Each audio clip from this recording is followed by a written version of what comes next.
When you're experiencing anxiety, realize that your attention isn't in the present. First of all, this anxiety is telling you that your attention is on something that hasn't happened yet, and that you think might happen. For example, I feel like my partner is going to leave me at any moment. Anxiety comes from living in the future, and in the present, there may be nothing to worry about. In other words, your partner may have never thought about leaving you, but you are already thinking they might. Second, this anxiety is warning you that it's time to make changes because there's something wrong in the present.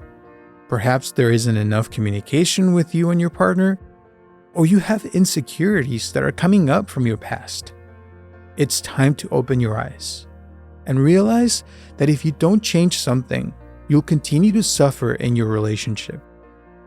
If we keep doing the same thing, we'll continue to get the same results. If you want something to change, you must change yourself and create new physical and mental habits. And third, anxiety comes from thoughts that we can't control and that come automatically.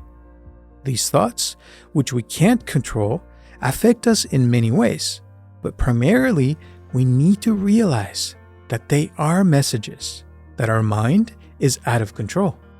And to restore order to our minds, it's very important to start with at least 1 minute a day of inner peace. So practice deep breathing every day. And focus your attention on your breath without distractions for 1 minute. You'll find that this brings more order to your life.